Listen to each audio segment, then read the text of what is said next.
I'm trying to get an early start, so you get a little bit. I was running water guards and doing stuff like that this morning at 6, and it was still. Didn't take long to work up sweat.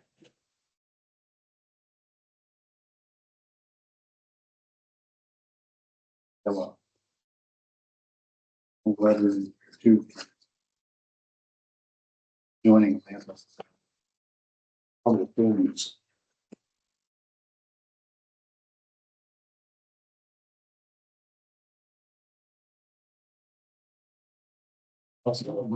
Prison school, they don't sure if that. I want to go to take that. Yeah, it's basically halfway across these. He was discouraging for him.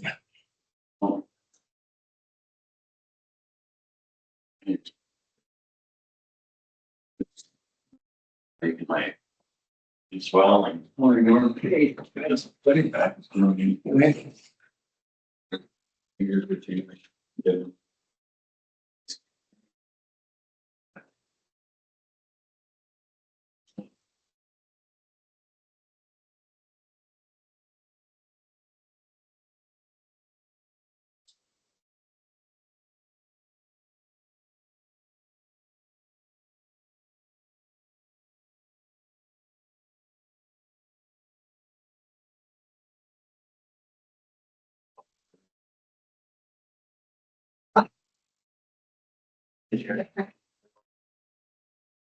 And look, these militaries. Well, I think you should be able to.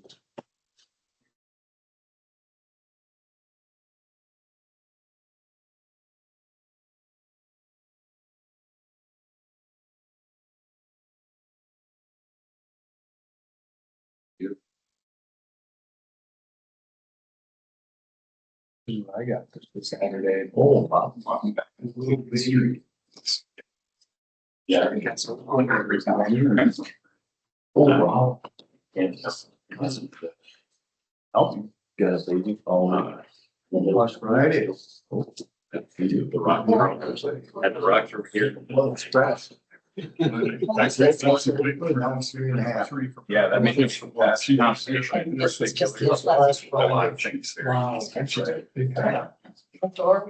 I was down in Canada a little bit. She's gonna give it. She was 6 days old. Really? Yeah. Yeah. In this heat too.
No.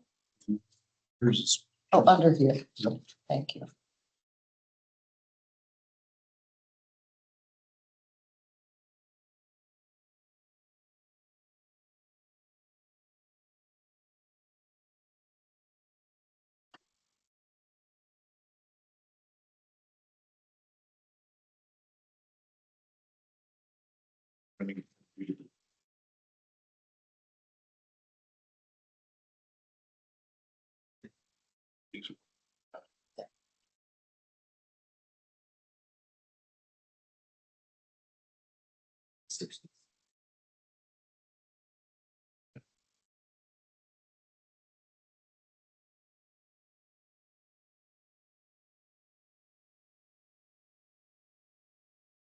That's our mom. What was it, about 36 cents? Or the best.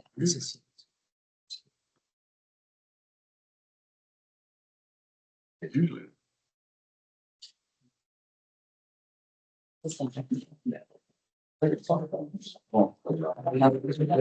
I have one. You guys will get one of these. Yep. Thank you, Ben. There's something about these. Yeah. Graham's gonna sit. That's correct. Oh. And your mom.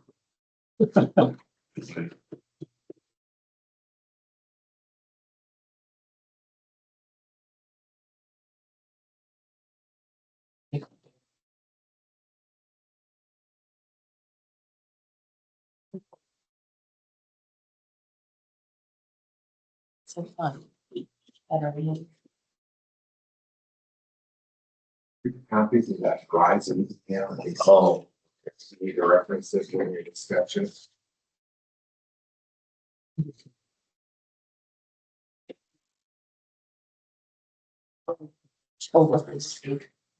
Well, it is 9:30 for all those that so choose. We stand pledge of allegiance.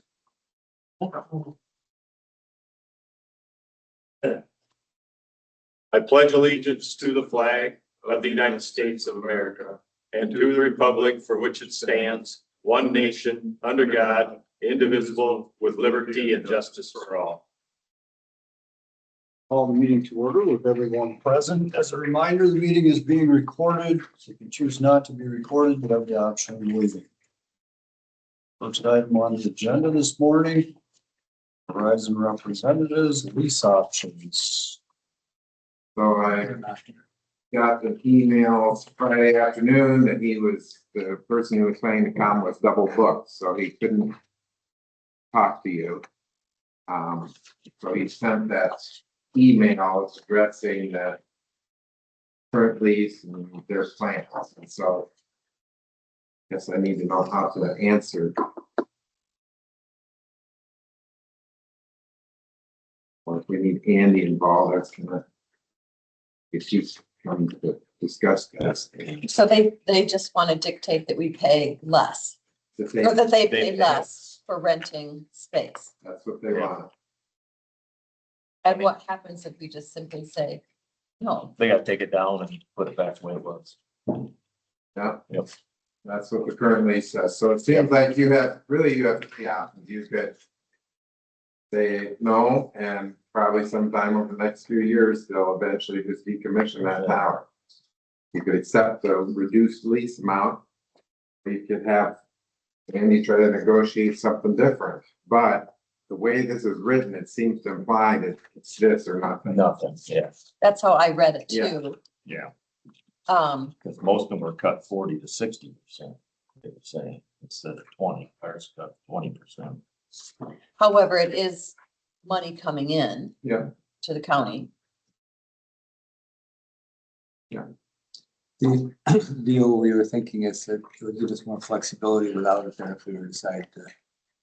Sell the place, it'd be a lot easier to sell without that there, $500 a month ain't gonna. You wanna put something up, you'll get about. You want to put a building up, that's. That's way better, yeah. So we do this down on.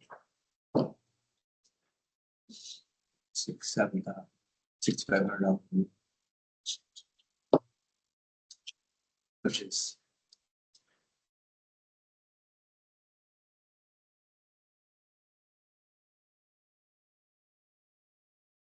I have a hard time believing that the market rates will go down. Down, yeah, yeah, Cell phone rates certainly don't. no, No, it doesn't reflect that. no, yeah. It was saying there is income. Go to, lock in for another 10 years and then let's be valuation of the property, it's gonna just devaluate it more than.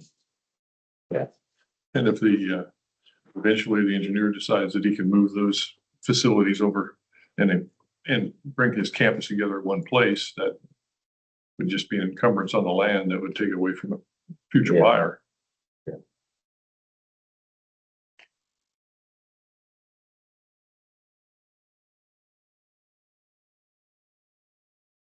How long is our lease through the current one?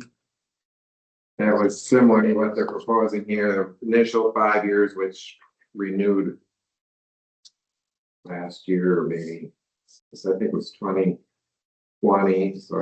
when it first started. So the lease was signed in 2017, but it had a clause that it wouldn't actually start paying, and go into effect till they constructed the tower and started using it. And that happened in late 2019 or early 2020. And then the lease went into effect, and it was a 5-year lease with up to 4 automatic renewals with the annual increase built. And so we're in the second of the 5 years. 5-year option, but if there's a cancellation clause, I mean, if they aren't locked into 5 years, if they give enough notice and take care of removal and such, then they can Leave whenever. leave. Do we cancel? I believe so. I don't remember that part of the clause, but I'm sure that Andy made sure that was in there too, so.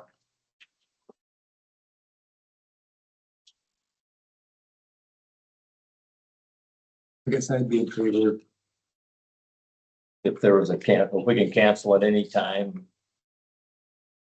I don't remember for sure, so we would Maybe- want to, Maybe put that clause in there that you can cancel at any time, say if the land, we do decide to sell it, somebody don't want it there, then they have to get it off. And our lease, terminate our lease. I'd be willing to take the lesser money Just do that, and if there's a cancellation. if there's a termination. if there's a termination clause in there, we terminate at any point. I think I sent email a copy of the original lease out. Yeah, And I copied you and Andy, so hopefully when he comes here, I put him right after this discussion so that yeah. you could ask him questions. But maybe you can ask him if he remembers how that's worded.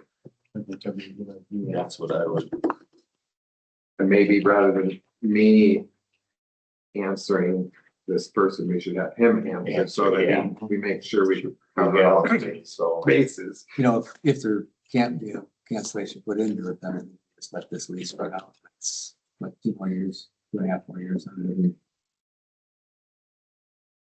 I'm good with that. Well, let's see what Andy has for us. Mhm.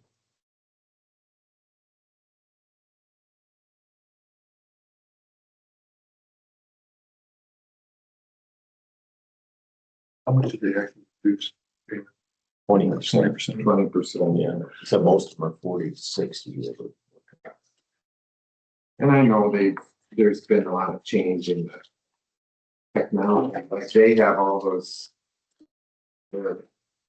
Look like canisters, trash can canisters on the tops of the light poles around the town, and those are like mini towers that create a mesh network, so they don't maybe use the big ones much anymore.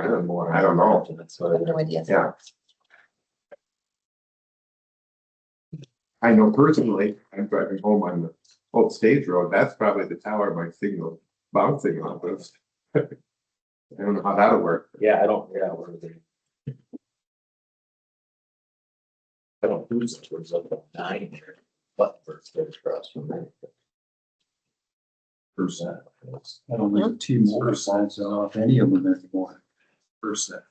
Oh, Which is AT&T. Yeah.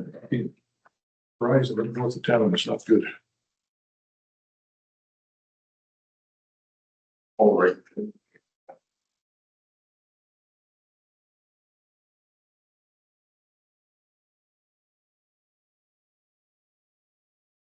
It's surprising to think that overpayment on public health.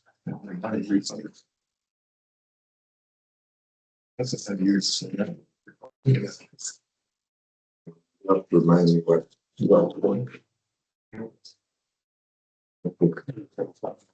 that Overpayment. that public health?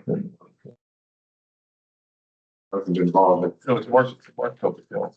yeah. Site fees, yeah, Mark PH. and payments happen more than we'd like them to be, but. I mean, it should be the department heads that don't turn a bill in a second time, and Tony tries to screen them, that's what you go. Yeah, there's.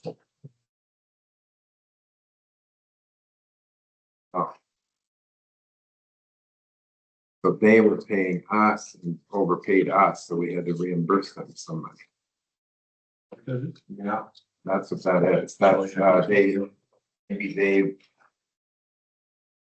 If they're, is that the Go ship, point the shop the provider. vaccine provider? Oh, yeah. Like maybe they gave us too much, so we had to give them some back. Whatever Baxter was the name of it. Well,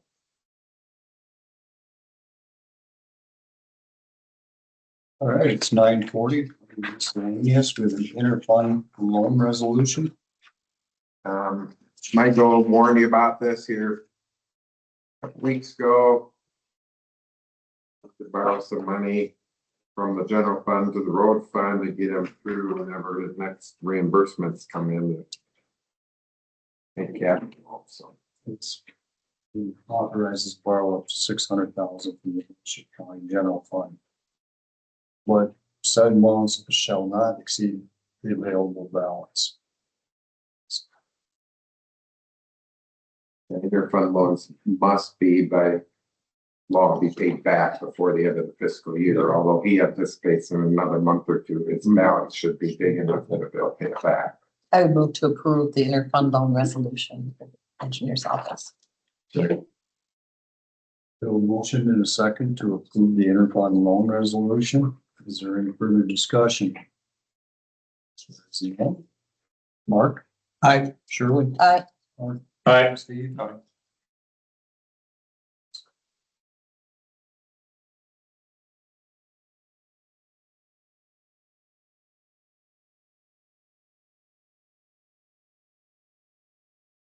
We all have for consent agenda. We have the VA monthly reports. The sheriff's quarterly reports and the minute complaints.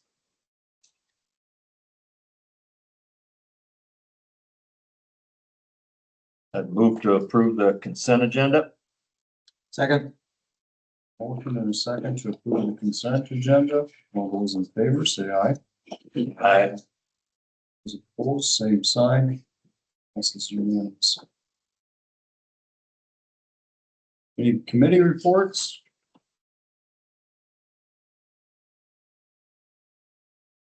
We, I don't remember the amount. I think it's 4,000 divided by two entities, but anyway, the pulpit to pulpit 5K event. Northeast Iowa Community Action was one of the two recipients for that. So we received that money and we're thankful for pulpit to pulpit's donation. How much was that? I think it was 4,000. Can't remember. Yeah, the Workforce Development Board got approval of their MOU and the contract for the windsock operators right here in town. All of us were away for a new 3-year contract. That's a good thing with a good provider. So nothing will interrupt any kind of service for us up here. With policy board, that was a week. Thursday after fair week, so it's nothing new. Bridge is still on schedule for open up 2028, and then Lansing will get there, I think, next fiscal year. Or street Highway 9 going down through will be tore up and worked on, so we have a double whammy. Oh,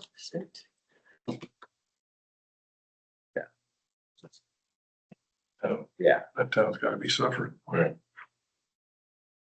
And August 15th will be the change or lane change out here. That's what the gal from the state said. On 9. The completion date's still supposed to be in November. She didn't really say the conclusion. As weather permits. Well, maybe the words she said. And on that order. They got everything poured all the way down to that connection that they've got blocking. Yeah, they just got some of the shoulder, the forwards, I think they got all the They were down, pushing it hard on last week. Yeah. Get down there. And in our search for new county conservation director, we had narrowed it down from 5 to 3. We did 3 interviews this last week on Tuesday, Wednesday, and Thursday morning from about 8 to 11:30. Wow. Each one of those mornings, so. It's a lot there. And they were very, very good interviews, so now we're gonna take some of the staff out there's input too, and then we're gonna sit down and go over it all together. We inform the staff that they don't get to pick which one, but we wanted their, so. That's where we're at on that. The meeting of what the Hawk, which became the new consolidated board last Wednesday, but most of it was still just organizational things. I mean, contracts are still being signed, which is good. Does it have a name? Since Hawk was power down the key, Winneshiek Clayton. I knew you were gonna ask. We can't call it that anymore because it's more than a. Northeast Iowa Children, something or other else. It was I was just five options to get it around. Well, I'll Mark get and I, that for you by the next one. yeah, Mark and I had a landfill or recycling quarterly conference type thing right now. Things are going, Tuesday real well. Yeah. Writing, they've been delayed on the compactor. The number 5 plastic. That was, I've been asked that several times. When is that going? When is that going? And I- When do they expect it now? Well, I will say it's gonna be I think soon. it's Thursday this week. is Oh, They're coming to install it. this Coming to week. install. The electrician's got everything there and he's on call to put it in place.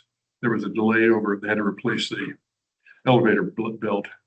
And so it's some kind of a delay on that to get the product.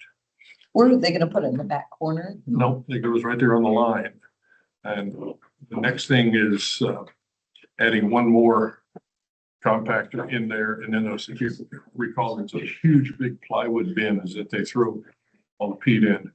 And that, then they transfer it over and load it into one of the other compactors. And so we'd like to get those are kind of a safety concern when you think of it. It takes the whole line to be pushing these big things around and you can't see around where you're going and so forth. So it'd be a good thing to get that gone and get it to integrated with the line. They moved the current mailer on that line over a bit to make room for the one that's coming in this week. And then the other one will go beyond that. So the message to the public is within the next week, they can Well, start no. taking, no? Yeah, No message. I just wanna make sure what we're saying here. It'll be We're saying that- installed, but it's beginning to be installed and then it's got to be checked out, et cetera, et cetera. But they'll be making a notice on Facebook and a public service announcement and everything else as soon as we can, because best bet is everyone that has number 5s, just save them. Just sit on them for a while. Save them for a couple weeks. You know, at Got the a very few bins worst, full at home right now. yeah, then leave that bin at home for now and there will be soon coming as the sign always Okay. says. And it's been frustrating, but at least it's still moving forward. and Great. they've been doing a lot of work. Searching and getting new contracts or places to buyers. Mhm. So maximizing really pretty much by the week, who's getting the loads out of there. So It's a far cry different than when we were able to go down there and start helping to bring about some changes, let's call it. Right, next up, Andy Vanderman. Good morning. Good morning, Andy. Any questions on this Verizon? Are you listening to that part? So their discussion, the representative wasn't here, he couldn't come, so he sent them a letter. And I think my understanding of the consensus here was that they'd be willing to accept the lower amount as long as there's a termination clause that if we want to sell the property or something, we can make that. Terminate at any time. And so I don't know if you could maybe respond to make sure that we get the right wording in there. I don't know how, if we terminate, is that gonna change their requirements under this to remove the power and such, or make sure we give them time to do that? Because if we can't say we're gonna terminate August 1st and expect the tower to be down and removed No, in we got 30 days. So I don't know how we want to word all that, but Say a 60-day or 90-day time frame would be I think with the tower, it's gonna be project in 6 months. 6 months. Okay. And there are some issues with that tower that I think Sean might want to bring up also, that there be some other considerations for its use if the county could acquire it or could acquire spot on it as a condition of doing this. And Sean can fill in on that better than I can.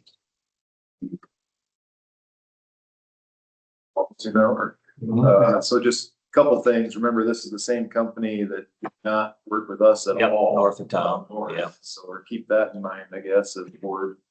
And then I've had Raycom do some preliminary map studies.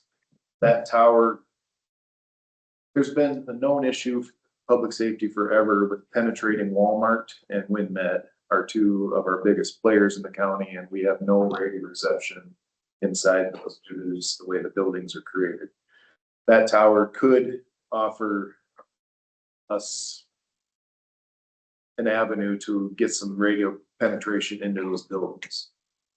Andy and I had some, 5 minutes worth of conversation, but if you're willing to reduce their rent, maybe we can place 911 equipment on it at no charge, kind of as a One hand, yeah. yeah. Or if you're gonna just terminate the contract, maybe another avenue is could save them money to not have to decommission the tower. They leave it and then give it to 911. As another avenue, just throwing it out there for you guys to decide. which doesn't then help the idea that if you want to sell that tower. Property is still in, yeah. I think it was several months, Andy might remember the exact time frame, but we tried to reduce our rent or. Yeah. We didn't even have equipment on that tower. No, we took it down, yeah. 6 or 8 months and we had to pay full price. Paid tens of thousands of dollars. It was a good chunk of money. Right. Finished out our, year and a half or whatever it was. Could not get out of the contract, so.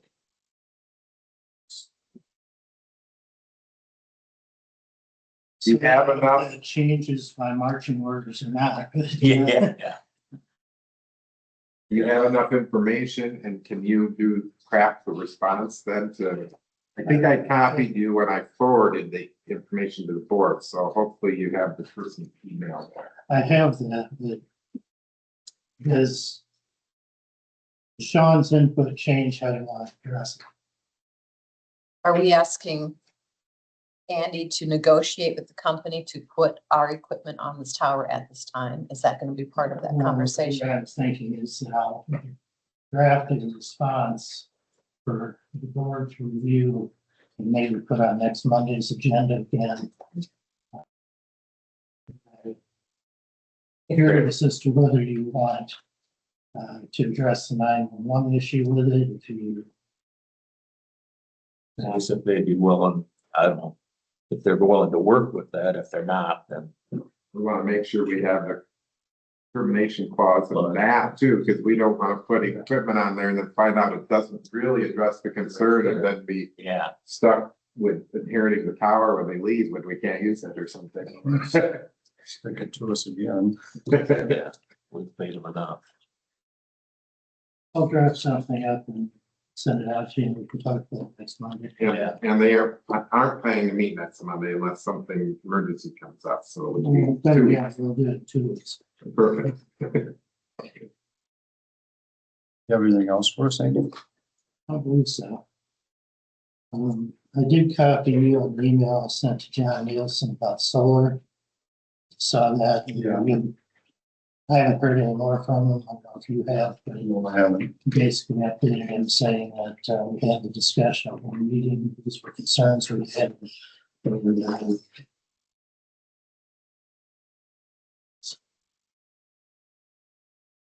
Okay. All right.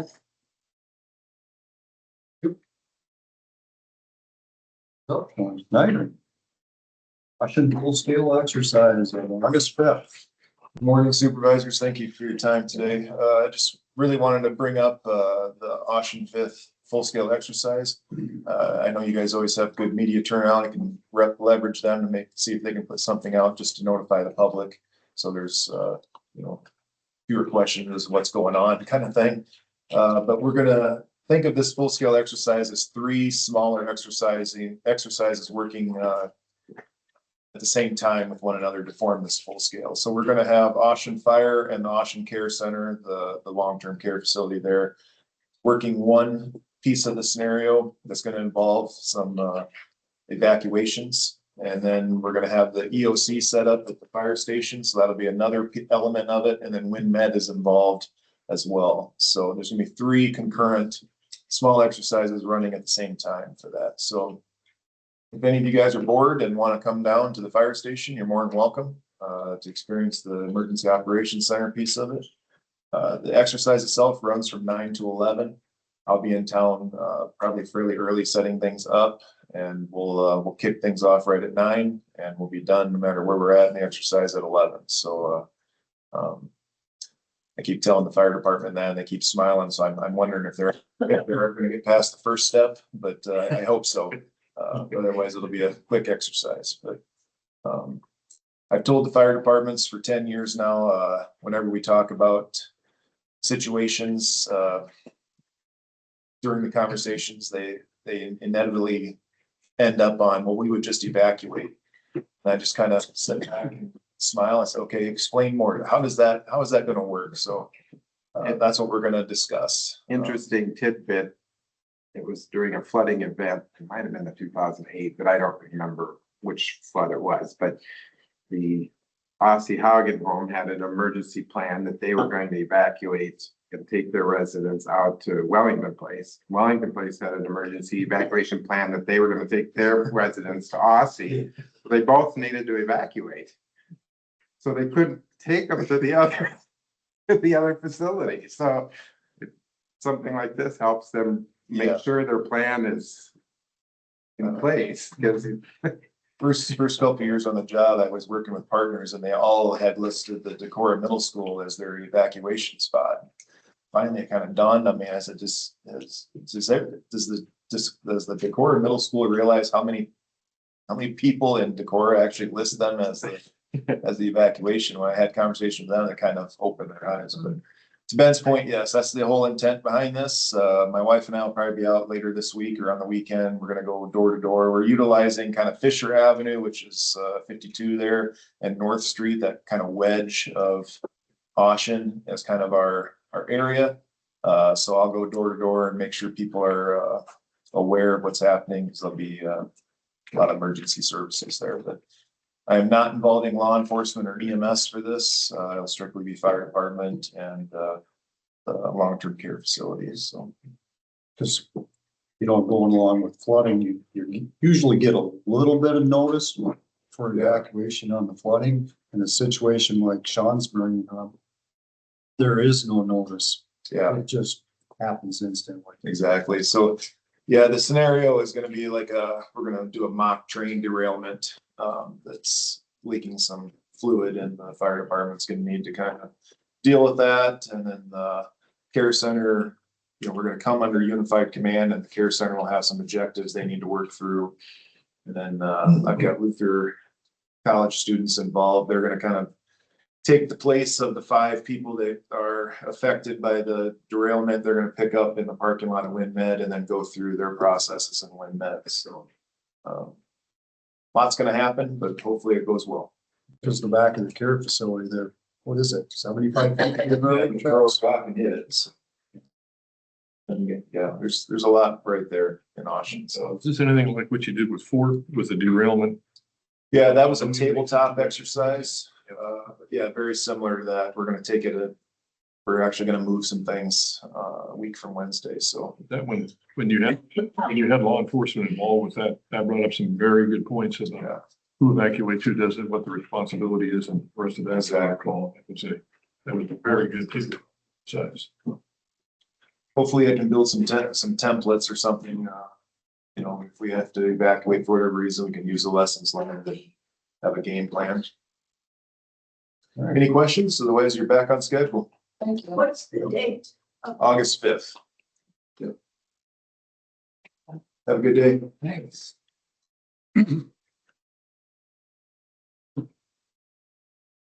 Next item on the agenda, continue public hearing for July 6th, the Ulring Zoning Amendment request.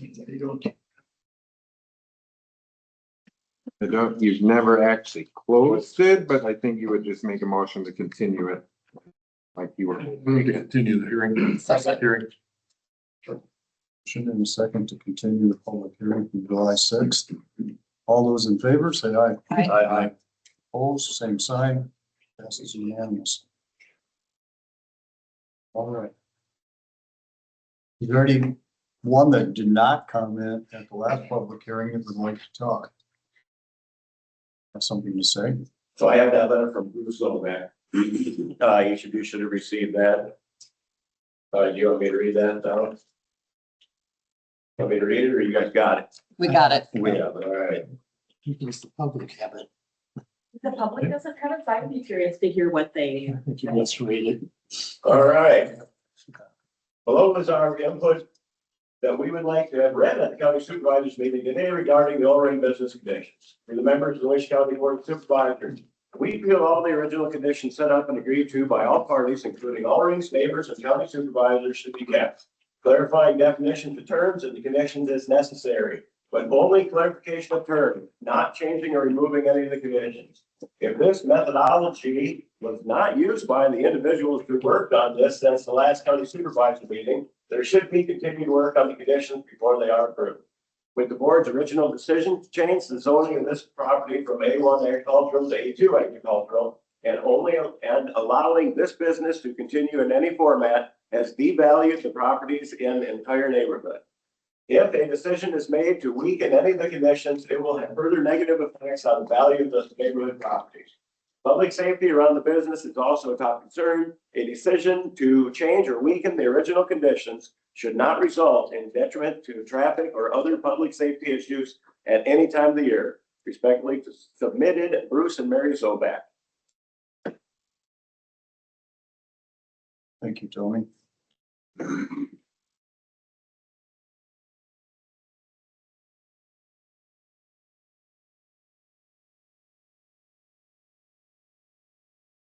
Yeah, go Hi, ahead. Sarah Cross, adjoining landowner to this property that we're discussing. I would say we will likely have things to say, but before saying them, I would like to hear an update on what the supervisors and the attorney and the Ulrings decided or discussed between the July 6th meeting and today, because I want to be sure that any comments that I'm sharing are related and relevant to what is presented. Well, Steve and I sat down, we had a 2.5 hour meeting over this, going over the conditions with Janet, who cannot be here today, but you have the paperwork set in front of you, Andy. I have the amendment modification that she drew up after that meeting that I think you and Steve both reviewed and approved. Some of the modifications, I don't have it right in front of me. I can try to draw it up on the phone. That's the one that, That's the original. this is what the, This is what All Carl right, submitted. Here, I'll make a couple more copies for you. Thanks. 5, 6, 7, 21.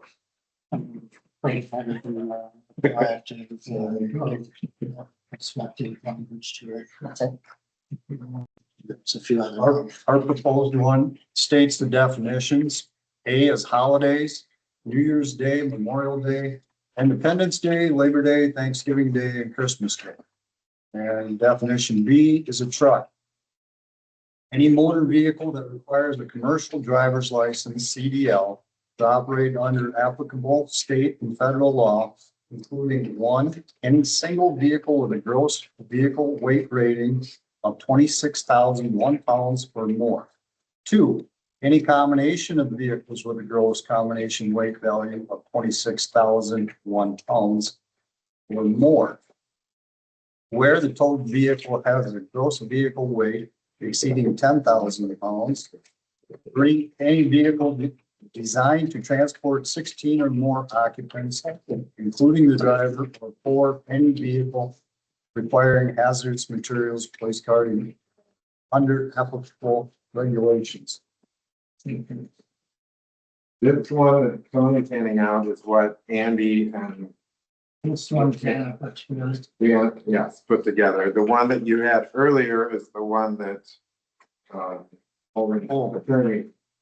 Has drawn up since the meeting. I don't know. You want? Which one do you want copies passed out of?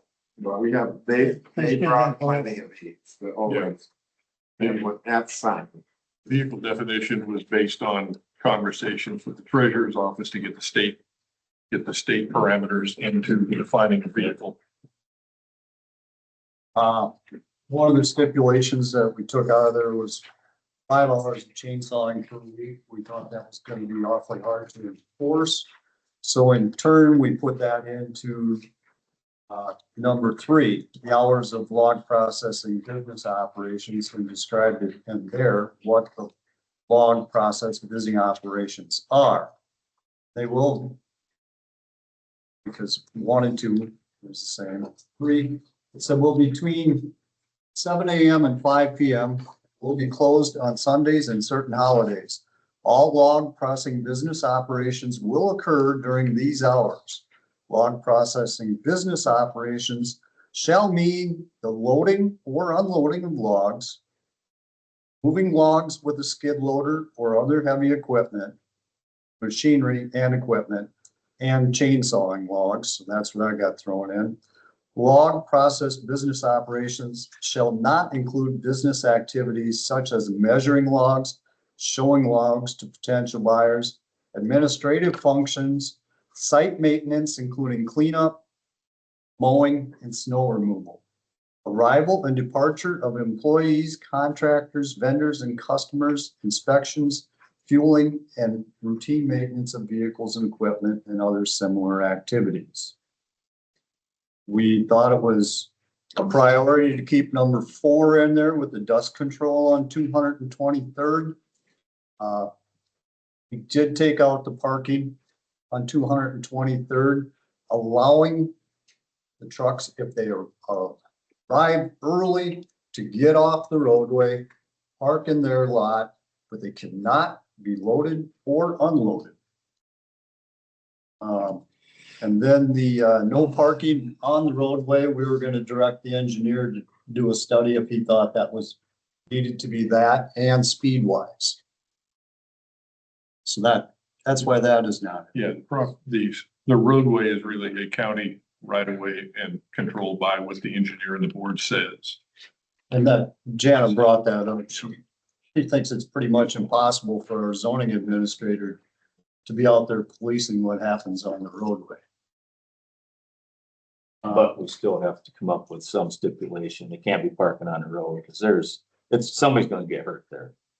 There's gonna be 4 more kids. That's why we're allowing. 4 more kids with just getting their permits gonna be driving on there. You come off the highway, if there's trucks parked, you gotta pass them on the left going uphill before crest of the hill. Somebody's gonna get killed there. That, But I think. It's just a the point matter- is that you're better off posting it as no parking along there by the engineer than trying to put it in here because it's hard to, I mean, nobody knows what's in here when they're Yeah. driving. So if there's no parking signs. along the road- That's gotta be addressed, because But I it had, is. I had calls on that this morning. They remind there's gonna be 4 more young kids just getting their permits and driving on there. that's why we're. And somebody's gonna get hurt. I don't care if it's, and one of them is I'm gonna not say, one of them is my grandson. And I don't matter if it's my grandson or whose grandson or son or daughter, it's everybody. But yeah, Well, it's, if we've, Yeah. by what we've covered here, they can pull onto the property and no other operations can Yeah. happen. That means there shouldn't be a need but we can still ask the engineer Still to should be mark marked no our county parking. road is no parking, and if he determines a speed limit is reasonable, then we do the same. Cause there's crest of a hill and they come from the north and They do. I've sat in my daughter's yard and they're moving one day. And yeah, everybody, it's just a matter of time before somebody gets hurt. So And does I don't want that on me. letting them come in off the road and park, is that outside of the 7 o'clock and 5 o'clock? Yes, Yeah, that's what it says. But will they leave the truck running? If they get there at 6 and leave it running for an hour and then look, I mean. That's the issue with all the noise, you know, it's part of it. So it's, well, They'd have to be parameter, the trucks are shut. rather than having them say, Not sit go there park up idling at all night. Win Co-op and we'll give you a call when we're open and you can come. Be a lot easier than. Otherwise, it's gonna be this truck idling business. Yep. Uh, They'd have to if you're be, letting them come off the road. they'd have It's to be like- shut off, sitting there. And then another point that was brought to me, it'd be nice to know who these people are sitting in it, you know, if they're, you know, because there's small kids in the community and who's the guy sitting in the truck? See, yeah, that was another point. If we try to, Phone calls. if we try to restrict that to that point, we're creating some precedent for any piece of property that's zoned in the future. Yeah. And that may be more than the intent of what we're trying to accomplish. And it's, many of these are not, you know, the But this- owner-owned vehicles, there may be some latitude there, but I'm trying to monitor if somebody comes in and the owners aren't there from a vendor, that's another difficult. How is that monitored? And then how does our zoning administrator deal with that? And then how, That's tough. you know, at what point does it become a nuisance? What point does it become just de minimis? And in the legal term of de minimis is is just being inconsequential and part of what happens. Dan, the other change, I think, from September is the fence, the privacy fence. Yeah. And that should be a self-standing fence, not 2x6s holding it up from each side. Looks like. The property owners ISO. construct and maintain a privacy fence along the entire west border of the property. The initial construction and replacement of the current fence shall be constructed within 60 days of approval of the amended and modified zoning and conditions by the Board of Supervisors. The fence shall be set back 5 feet from the west property line and maintained in good condition. The property owner will repair or replace damaged fence within 30 days of written notice from Winneshiek County Zoning Administrator. Privacy fence means a narrow space not to exceed 2 inches. Board fence that shall be of relatively uniform height of at least 6 feet and designed to reduce and screen visibility of the log processing business operations while permitting wind passage. I'd say it should be put in there self-standing, not braced up every 20 feet. And that's, yeah. If it's a fence, it's a self-standing fence, just like every other property in town or wherever it is, yeah. But that's, yeah. Well, it's at 5 feet off the property. That's kind of a condition. What does the owner want to do? If it's a posts are set in concrete, that's a reasonable But it's fence. self-standing, not right now, there's they got 2x6s areas. What's there now goes away, and this is Yeah. a condition, these are Yeah. conditions described as to what will, if we approve, what will be put in within 60 days. You'd have to put the word self-standing in there, not braced up every 20 feet on both sides. That's, no, it'd have to be a self-standing fence. So that can be part of a self-standing fence, though, just like you put buttresses on buildings, you know. Self-standing is not a fence that's braced on both sides. it's a fence. Self-standing fence is a fence standing there by itself. Where's that not definition come from? I don't, I'm just saying a fence standing there without braces every 20 feet. It looks hideous when you drive by. I mean, it's, yeah. Because that's like putting in a regular field fence and you have to have a corner post that's braced off Well, in different directions to. right at the very beginning of number 6, it would not be hard to have The property owner will construct and maintain a self-standing privacy fence instead of just a privacy fence. The self-standing, which, I mean, we could define the definition of that as not braced up every 20 feet on both sides. I mean, a self-standing fence is a self-standing fence, not braced up a corner post is a different thing. That's in the line with the fence. That's a whole different deal. This here is both sides. You don't put corner posts on. If there ain't a fence going off a corner post, you don't put a brace post in them. You just put it the way the fence is going. It depends on who's doing the fencing. I think it's Well, self-standing, there's nothing wrong with that. If you drive by there, there's braces every so, I mean, it looks hideous. well, You drive by there and see what people, that's what the comments you get is, it's the most horrendous thing looking at when you come in north down 52. I mean, you don't have to drive by it all the time. I drive by it all the time, and it is weeds all on the boundary. It's ridiculous. You know, if they would help themselves a little bit, mow the weeds along, or even along the road, just mow the weeds along the road, which they have worked with the county a little bit, you know, just everybody, you know, just show you care a little bit. Nope, there's weeds along the whole road, the north fence, there's What do the ragweeds. rest of you think? Thank you. I've been trying to wait for a pause, so not interrupting anybody.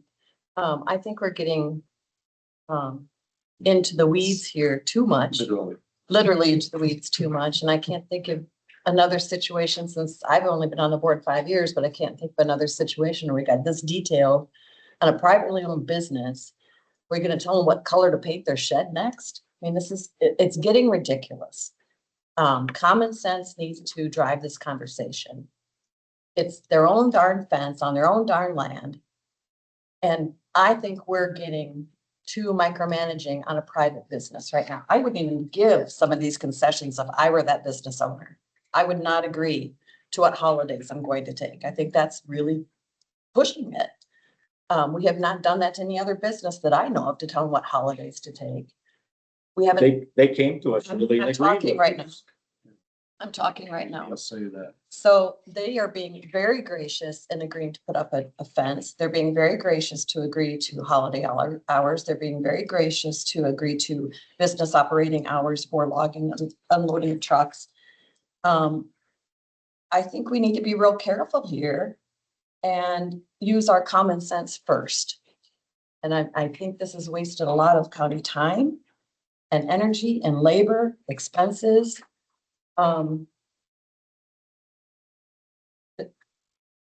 We need to drive this with common sense. The one thing that is not written on here that we discussed was making it retroactive. That's a legal question that Andy would need to be helpful in this part of it. That was, and I think Carl addressed that in his proposal is, some of these, they want to make retroactive to September 1, which effectively does away with the civil infractions that are pending. I think the fence they want to make prospective. I think that's the only one, isn't it? That's correct, because there wasn't any There criteria. wasn't a deadline. Yeah. And that's up to you folks if you want to get into that. I think that's language that's easily added to this. Some neighbors have some opinions and we're still in a public hearing. I'm sure Yes, they we want are. to talk about it too, but You want to review what's different between, I mean, they've signed this one that got passed out.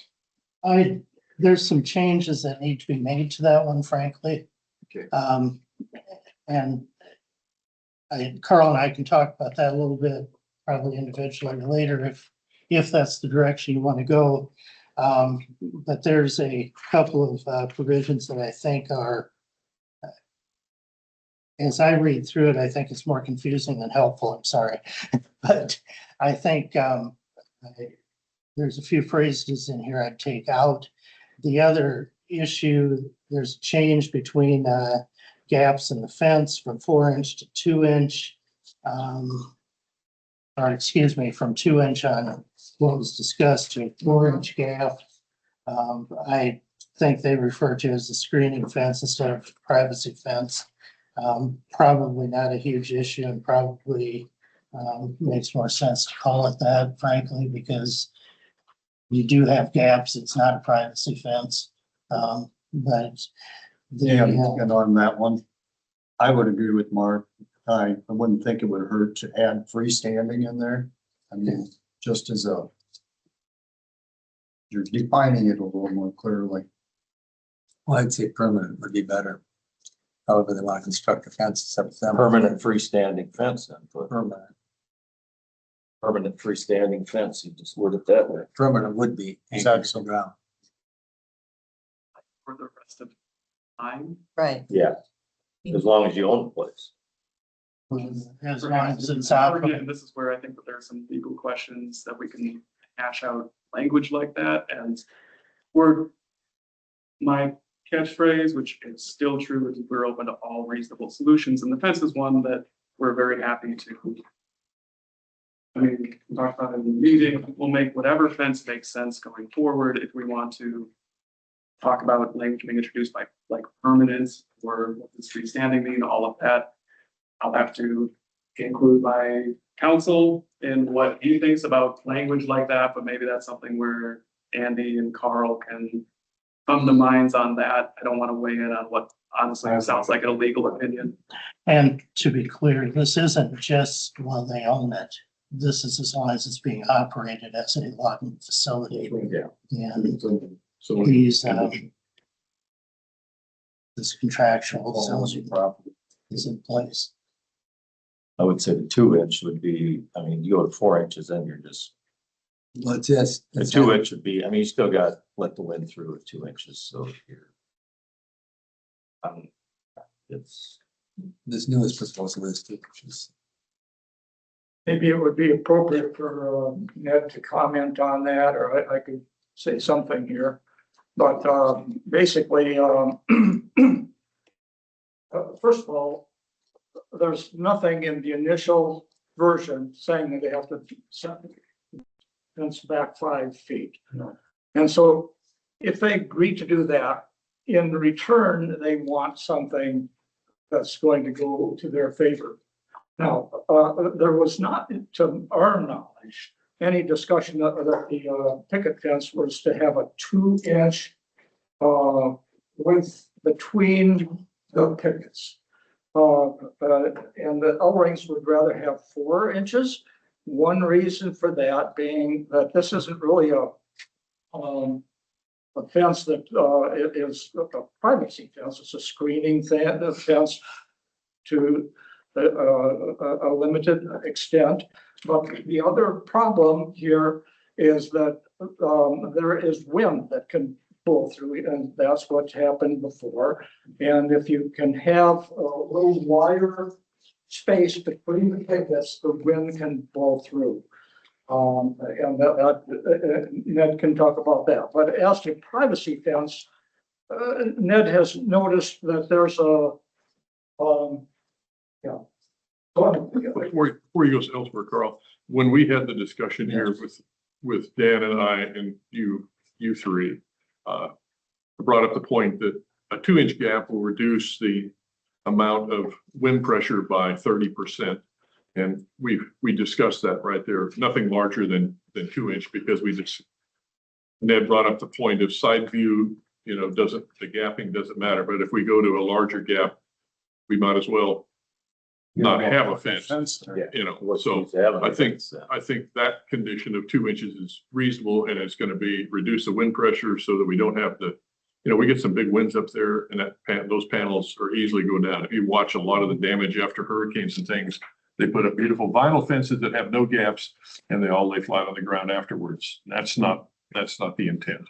And our intent isn't to get too tied up in inches and all of that. I think that Jana's minutes were, right up from the meeting, talks about a 2-inch maximum, perhaps then a 2-inch average gap makes sense. I mean, something that makes sense. We're open to. not to exceed. She 2 said not to exceed 2 inches. So, Right, I which mean, then I think that's a reasonable interpretation of what we discussed at this table.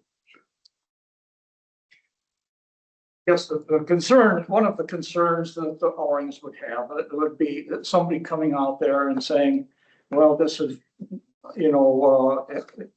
a fraction of an inch too narrow. And I understand because the wood can shrink too. That's, I'm just, And What did you order? What you ordered material for? You said you have already. What were you anticipating? 8 foot treated pine dog-eared pickets. So we can space them at whatever spacing we need, so. I mean, you're spacing that 2 inches when you put it up, you space that 2 inches. when you put it up. They We dry. can build in whatever spacing that we need. We ain't gonna sit there and. Well, Can you one finish your quick- sentence, please? one quick and easy way to do that spacing when you're putting it up is to take a 2x4 and set it in between, put your other one up, you're 1.5 inches. If you get shrinkage, it should be right around the 2 inch. Flip it fast. Right around. I'm saying your 2 inch. I would say Not to exceed 2 It inches. says not to exceed 2 Up to inches. 2 inch space, so you can. I think 2 inches is fine and reasonable, maybe a 2 inch average, or perhaps. Not an average, 2 inches. just 2 inch gap, just plain 2 inches or less. The issue that I don't want to see is, I don't want to see Tony Phillips on getting phone calls to come out and measure the separation in fence boards. Because maybe a fence board is not up to the right point, so And that's why we're Yeah, trying to I mean, write that's- the language in such a way that Tony doesn't have. up to, not to exceed 2 inches, space them at 1.5 inches. They're gonna shrink, you might get 1.75 inches, you may get 2 inches, but other than that, Tony, does that seem like an acceptable verbiage in your world? There's a similar issue with a setback of the fence. A concern would be if it's set back 4 foot 11 inches, if somebody measures someplace along the line, is that going to be a violation with a $900 civil complaint? Which we bring up that language because today, for example, with the language around business operations, the hours, Jana has said at prior meetings that her opinion is that 5:01, if it says 5:01 is a violation. So we tried to write it up in such a way that if it's 4 foot 11 inches, we're trying to, again, find reasonable language that we can, apply, that Tony and Jana don't have to deal with more than what they need to, but also accomplishes what we're trying to do. So, yeah. So what we're trying to accomplish with the setback is the maintenance of the fence is all done on, you are responsible for maintaining your fence on your property without having to intrude on the adjoining property owner's property. So is it reasonable then to put that, add one word, that the fence shall be approximately 5 feet from the property line? Well, is that something you think you could iron out, Andy? Approximately 5 feet, give or take a couple inches. I mean, we ain't gonna do that. Otherwise, you're gonna be, you got your 2 pins. You run a line through there, you measure 5 feet off, put your fence in. I mean, pretty simple. It should be pretty easy to do. But if the wind's blowing and the string is in the wrong spot, it's 4 foot 11, we don't want Tony going out there. if they don't have some diagonal supports along the way, it's gonna start tipping over and Not if you put a fence, not if you cement your posts in and put it in right. that winds are strong. I would also just like to point out that this is a fence that we are building entirely on our own property. Yeah. And so we're happy to take what the county wants and to do it. This is a fence that will be 5 feet inside of our own properties. And it should go with saying that you were not a real fan of moving it in 5 feet. But with Steve and so my encouragement that we want to keep you off the neighbor's property for maintenance reasons. And you did ask, well, how am I supposed to get to the other side? And could go through the road ditch, or you can put a gate in order for maintenance. So that is what we finally encouraged them to accept, that 5 foot setback. The gate to get to the other side of your property is certainly within reason. It's something. And I'd like then for there to be some language that protects us from the gate being considered a break in the fence, or something, we're trying to hammer out every one of these details. Either that or if you preemptively put about about what, what could come up as. But it sits- complaint. Or if a compromise would be put a 6 foot setback on the north end of the property, but you guys don't really see that far, be it to the north fence. Got a 6 foot setback there, if they can get around it, come down, mow it or whatever, and that doesn't really bothering you guys that much, maybe, because you got the tree, or, on the north end. If it's the south end, then it's, I mean, you can go around the ditch. on the I would south say end. that putting a gate in there would simplify it. You open it up, you can drive a lawnmower back there, mow it. Yeah. Knock to the gate, close your gate, your fence is there again. That's the other disadvantage to requiring it, not wanting them on their property, having a 5 foot setback, they can let that grow wherever they want, That's their property and it'll be just like telling anybody that owns property in the country, you need to mow your ditch and cut your fence lines down, and it's like, well, that's their fence line, it's back 5 feet, so. You're opening up that. But if you want to be a good property owner, you're gonna keep, I mean, if you Well, want to stuff, yeah, that, I don't, I that drive just down, tells people who you are. I drive if down you the don't wanna road, take and your- I don't see, there's a lot of miles of road ditch that nobody's manicuring. Andy, I have a question. If, do we need to put any language in this that says these are conditions applying to this specific situation and does not become policy or precedent for future zoning? So that any other time somebody says, well, gee, you made a requirement of a 5 foot setback on the fence, and we have somebody that wants to do another piece of property and now they say, well, look, and you pointed out here. Is there anything about that we have to be careful with? I don't think so. I mean, you're doing essentially what I refer to as contract zoning. You're setting this out, it's specific to their business, it's specific to the conditions that are out there. It doesn't provide much precedential value in my view. And there's nothing stopping private landowners from putting up their own fence to their own specifications on their own land, right? Yeah, there's Put no, up a fence. the and way there you is no want it. Ohio law that defines fences. That's local and county. No, there's state law that defines fences, but it doesn't define this kind of fence. We've got They're livestock fences. They livestock have to do fences, with property fences. what types of wire and that kind of thing, and that isn't what you want here, so requiring that kind of fence doesn't do you any good. With an 8 foot fence, they can graze buffalo now. Something as simple as a fence Elk. isn't so simple. We spent quite a bit of time on that. Yes. But I mean, just as to me, the 6 foot setback on the north end would be way easier. They don't got to monkey around, build a gate.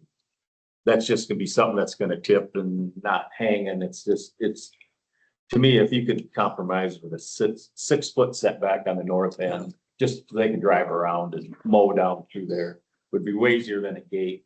Because every time you put a gate on, you got posts, and then they hang, and then they drag, and So it's just that much more work and that much more so maintenance. you're Does proposing, actually make, sorry. you're proposing that this first sentence be say, instead of along the entire west border of the property, it says along the Exempt. west border except for the north 6 feet. 6 feet from, yeah, I mean, that, if they're willing to be, I would, it just makes sense. I But we. Factor. Again, mean, it does say the entire. western It does. boundary. I'm just, from my perspective of doing stuff, it's just common sense. It would, if that would be a compromise somehow, it would Yeah, I just didn't understand exactly what you were saying. stay, but it, I mean, just so they can get around and get back there. Well, but they can get a skid steer down a 5 foot easement. Carl advises. Yeah, I think it's appropriate. It's on their own property. They should be allowed to have a gate there. I mean, if they want to, they can, but this here would be a lot simpler. Less fence. They're offering something that they don't have to offer in terms of the 5 feet, and that's a lot of territory that they're But giving if you up. take, I mean, it just, 500 feet times 5. Sorry. 500 feet times 5, 2,500 It's just, square feet. it's, 5,000? it's reasonable to allow them to have a gate there on their own property. They can, but this way Can they I- wouldn't have to. They'd have a way to get around. They wouldn't need a gate. He's got some. Happy to. We can put it in, You can do both. we can put it in either Include that or. language and also put it. We can put in either or. Yeah. That the fence starts at 6 feet south of the north boundary or a gate's installed. That gives I you mean, the option. that gives them the option to do what's gonna work out best. Sure, and There's, It'd be one or the other, yeah. maybe it's an, I don't know how high the standard cap is. 8 feet, you know, you're saying 6 feet south. I don't want to get too tied up in it. That seems reasonable. So I still think you need to hear from the adjoining property owners at some point, because I think everybody's kind of just been negotiating here instead of No. listening to what is being said at the public hearing and then deciding. You guys have any feedback? The original condition was a privacy fence. We would like privacy. I don't want it's watered down where it's not privacy anymore, not providing us privacy. I don't want them on our property. Whatever they build, I don't want them having to come over every month onto our property. They won't be on your property. won't be on your property. Given up 5 feet of their land, the whole length of it. The original condition was a privacy fence. Then you guys should put one up. We didn't ask for this business to move in right next to us and operate illegally. We didn't ask for that. So the wind blows it over onto your property, it's 8 feet, it's gonna be 3 feet onto there, so they're gonna have to potentially get on their property, but without diagonal bracing. But why is it fine? Let's not be down that road. Well, I'm just saying, it's, I will also say there's a difference between getting a text message saying, we're going onto your property. It won't take but a few minutes versus asking for permission to enter our property that has posted no trespassing sign. So I want to make sure we are not misconstrued as unreasonable people. We're reasonable, but I don't take a threat or someone saying, I'm just coming over to your property. I would say if people are worried about 5 feet versus 4 feet 11, then maybe it makes more sense for them to voluntarily put it 8 feet back if they're worried about the 8 feet, or within, if we talk about the site plan that they presented to you all in the fall that talked about a ½ acre of buffer that they were gonna put in voluntarily. It was gonna be all in this place, but now we're talking as if they're graciously giving up something in order to put something that you all as supervisors put in place as a condition of rezoning in the fall. To me, this is not a gracious change that they are offering. It is a watered down version that perhaps helps them maintain some semblance of what you're saying. I have more comments about other parts of the potential modifications, the amendments that aren't just clarifications as well. But since we're talking about the fence, we'll keep those comments just to the fence right now. the privacy, one thing about a privacy fence, if it's privacy or not, it has to be able to meet and deal with the wind conditions. If you put a sail up against there, you've got to be able to have some relief. That's why there's a certain spacing is necessary. It was for visual. It's not, has no impact on sound. It has, and if your property is elevated or whichever, I'm not sure. You know, I mean, they're offering an 8-foot fence instead of a 6. Okay, good. They can put up the fence they want. There's no limitation on. I don't think they could go above that, but that's neither here nor there. It becomes a huge sail, resisting wind. Are you saying they can't go above 8 feet? I don't know if there's any code that limits that or not. It becomes a Previous fence that they built, it had some boards that were, I don't know, 12 feet. 12 feet, some are 6, some are 8. It's funny you bring that up. That's why we put uniform height at least 6 feet, so they don't have 8 and 4, and that's why that was added. As I privately said to the Ulring owners, you know, I've never in my life seen an uglier fence than the one they put up, and I think everyone would agree with that. But that fence will be gone and something else will be up there. So I think that's mitigated past history. Well, like I said, we sat there for 2.5 hours and we hashed through everything. And I think we did a pretty good job. Everything put together. Was it perfect? No. Does it look like it needs a little tweaking? Yes. But that's kind of where I'm at. But I'm curious on the comment that you just made about some of the other conditions that you disagree with, and I'm interested to hear what you have to say.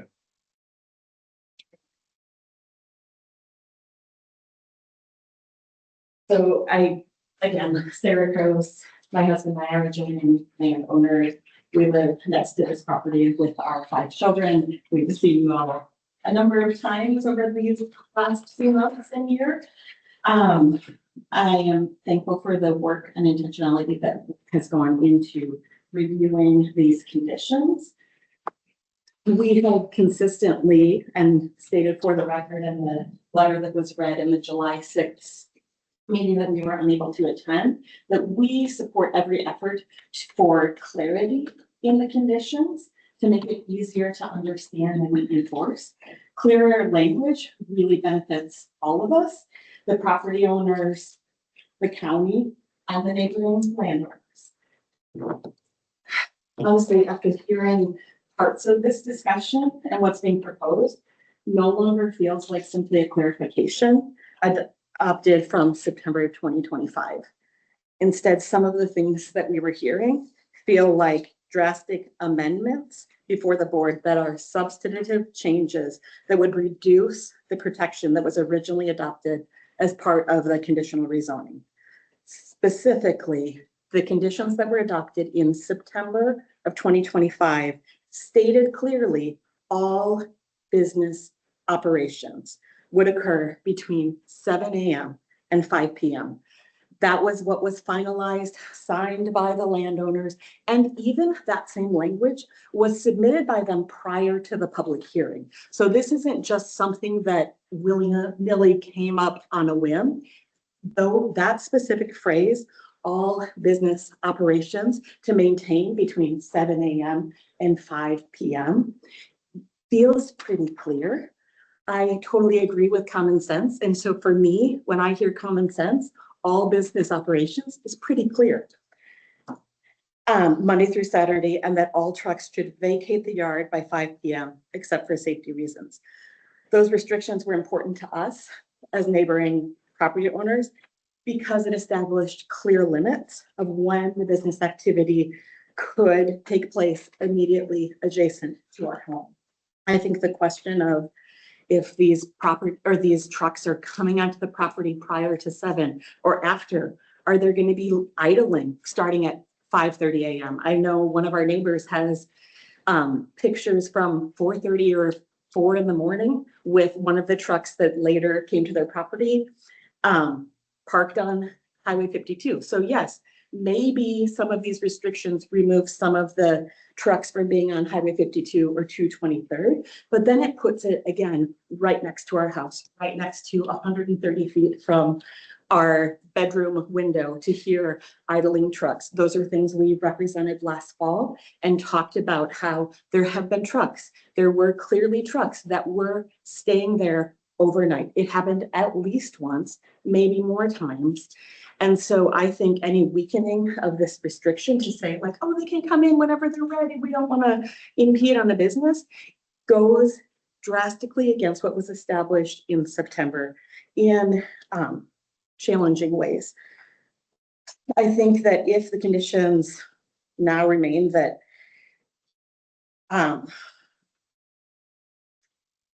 that business activity is only the log processing or the loading or the unloading, that takes away significant property owner protection for the adjoining property owners.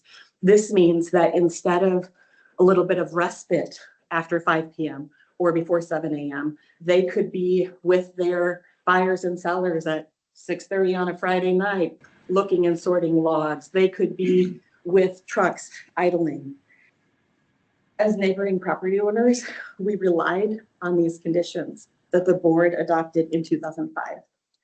And although we didn't agree with the rezoning at that time, we accepted the board's, we accepted that the board believed that those conditions were necessary in order to make the use compatible with the surrounding properties. Weakening these protections after the fact changes the balance of the board that the board originally struck and places a much greater burden on the neighboring property owners who have already been affected by this operation in significant ways. I know there have been some comments of like, the only comments or the only concerns are from the Crosses. That is not true. There are many concerned neighboring landowners as well. We are not the only ones who have made comments about it.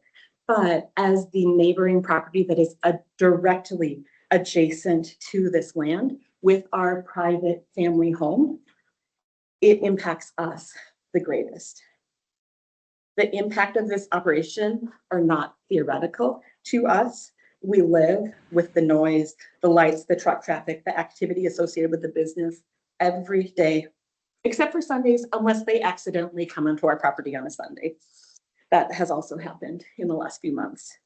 The conditions adopted in 2025 help preserve some measure of compatibility between the forest product concentration yard and our home.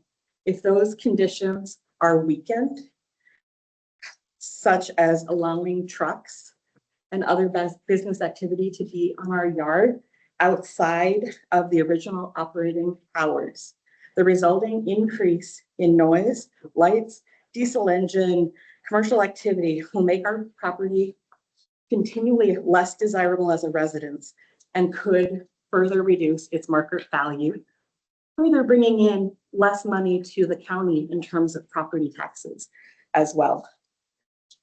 The economic impact falls entirely on us, while the benefit of these amended and modified conditions completely benefits the business. If the board believes that these conditions are now too restrictive or no longer necessary, I would respectfully ask the board to explain on the record why the protections which were considered necessary when the rezoning was approved are no longer needed today. I believe that we as landowners and the public deserve to understand the basis for removing protections that were part of the original approval. That clear, common sense phrase of no business operations.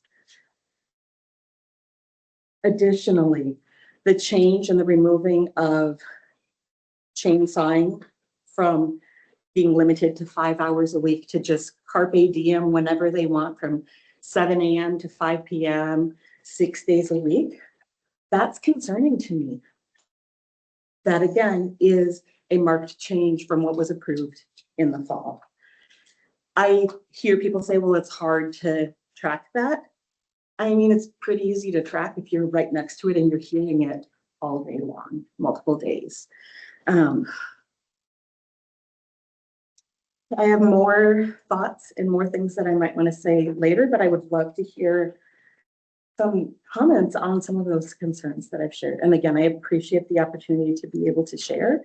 I know that you are weighing multiple things right now, and I just want to ensure that lawyers speak or pushy things or to say, well, that's not what we meant. I want to make sure we go back to the common sense of no business operations that was approved in September 2025 and make sure that any marked change from that is clearly expressed why. From my perspective, it doesn't seem like there is enough of there's not like a reason to change that other than the property owners were having a hard time following it. So I appreciate the chance to share. And if you hear the passion in my voice, it's because it's not just a theoretical for me. This is a place that we have loved that now has taken emotional and physical drain and stress and frustration for almost 2 years. So it is not just a theoretical, it is not just some person who can't be calm or something like that. Like, these are real substantive challenges that I have experienced. Thank you. We addressed one issue that you brought up, and that was, I don't believe it was our intention that the definition of operating hours between 7 a.m. and 5 p.m. Precluded all was not the intent. I asked Tony this when I first heard of the complaints, and to not allow a man to drive onto his own property other than for those 10 hours on 6 days a week is not the proper use of a man's property. If he left his cell phone on Saturday night, as he left at 5 p.m. exactly, and couldn't return until Monday morning at 7 a.m. to pick up his cell phone off of his own property, I find that is an unrealistic expectation of all. That was not, as I sat here, that was not my understanding of what we were talking about. I think we probably have some other definitions and comments about that was even expressed at that term. And I think you actually, Mr. Croce, made comment as to what you thought were logging operations. And I don't see the type of operation that they have and that we have approved is a sawmill that you have constant chainsawing. But I don't want the situation where our county zoning administrator is responsible to make sure that exactly nothing more than 5 hours during an entire 6-day period where a chainsaw was operating on that. That becomes an onerous type of situation for our staff to try to, or if you're recording all of this and then we have to have someone making sure that all of these time frames and everything else means this is 5 hours and 2 minutes, then we don't want to get into that situation. There's some reasonable conditions in all of this. So I think those are a problem for me. The man has a right to his property of a reasonable use. The property was publicly for sale and anyone could have bought it. Heaven forbid somebody came in there and decided, I'm going to put a hog barn on this property. I'd really hate to live next door to that. I have a question on whether the property was actually publicly for sale. What we've heard through the grapevine is there was actually like attorney to attorney, realtor to realtor, and then just sort of passed along to them. So I don't think it's actually true that it was That's publicly. kind of a moot point at this time. But he brought it up. So I just want to say, No, I just- also, I appreciate, and I hear your clarification of there being a difference between all business operation and a man not being able to drive his truck onto his own land, okay, I can appreciate that. But then maybe that's what we clarify within these modified amended conditions. Instead, the current additions and clarifications say log processing business operations shall mean the loading and unloading of logs, moving logs with a skid loader or other heavy machinery and equipment, and chainsawing logs. Log processing business operations shall not include, it doesn't just say a man driving his truck on his property. Instead, it adds such as measuring logs, showing logs to potential buyers, administrative functions, site maintenance, including cleanup, mowing, snow removal, arrival and departure of employees, contractors, vendors, customers, inspections, fueling, routine maintenance of vehicles, equipment, and other similar activities. So is that can happen 24 hours a day? That's what is. It happens 24 hours a day on my land inside the city limits. We heat with wood. Our neighbors hear our chainsaw a lot.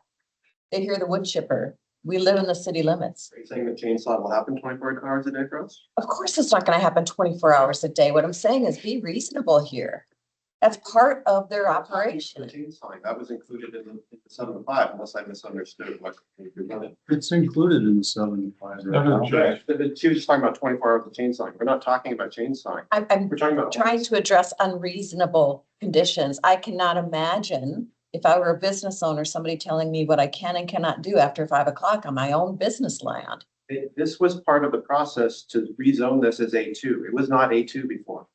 We negotiated all this before in a public hearing last fall. The reason for this was because this was changing from A1 to A2. That's not what it was before. They gladly agreed to the current conditions. All business operations must occur between 7 and 5 p.m. And I'm agreeing with Steve. I was, as a supervisor in that discussion at that time, I did not assume all business operations to mean everything, changing oil on their own machinery, driving their own truck, changing a tire, measuring logs. I did not include that personally. When that discussion happened, I was not thinking that included all of that. Not at all. I like this clarification to say loading and unloading of logs. You just spoke, that was not what was on the record in the fall. Okay. I have a question for Tony. This was A1 prior, correct? Yes, sir. Could be rezoned back to A1. If somebody applied to rezone it back to A1, the board of supervisors agreed, yes, it could be. rezoned. What restrictions would be put on that ground at that point in time? Basically. Sounds like a trick question to me. Are we talking a contract rezoning? What are we talking about? No, what I'm saying is if it went back to A1, Yeah. there could be a hog building or a cattle No, building. They put can't, hog bill it can't, because there ain't enough room. It's gotta be set back 1,200. That depends upon the size, Mark. Yep. But there could be a cattle shed Feedlot. out there with a certain amount of head of cattle in. You're not gonna control the cattle noise all night. Just as a certain amount of hogs, you would not control that noise all night. So actually, by this being A2, there is some control over that parcel of land between 7 and 5. The noise it can emit between 7 and 5. It's unrealistic to think that you're going to control the noise if it would go back to A1.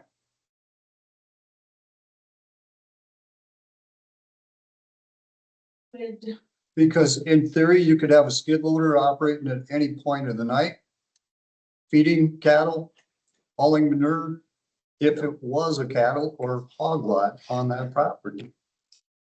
Can I give some context as well to the September 2nd meeting? I have also other things that we had to go through, but just directly for what we're talking about right now.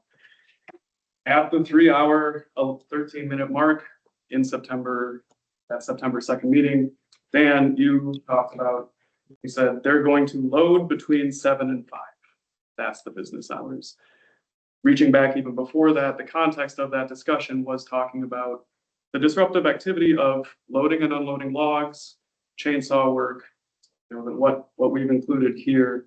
Actually, even at the 3-hour, 11-minute, 30-second mark, Brian Croce defines processing as, and I quote, "I'm talking about processing, moving the logs around, picking them up, putting them down, loading them, moving them all over the place." So within that context of the September 2nd meeting and what we were talking about as what did this business of operations hours, what were we meaning by that? We were talking about exactly the activity that we proposed here. And I think that many of you remember as well. And I would point out as well that we have abided. So I can get into it if we have time, but I do have a binder here that Jana brought up at the last meeting of every complaint filed against our property over the last year. And nowhere within this binder is there any evidence of us loading or unloading logs outside of 7 to 5. Not once are we operating chainsaws outside of those hours. Not once are we operating heavy equipment outside of those hours. If we don't mind, I'd kind of be happy to get into this quick. We have, is that okay, Dan, or no? I'll give you a few minutes. Thank you. So just for some context, we are currently facing 5, we've been charged with 5 violations from Winneshiek County. 4 of which are for parking our own vehicle on our own property, and they're photos of a truck that we purchased being parked on the property at 5:30 p.m.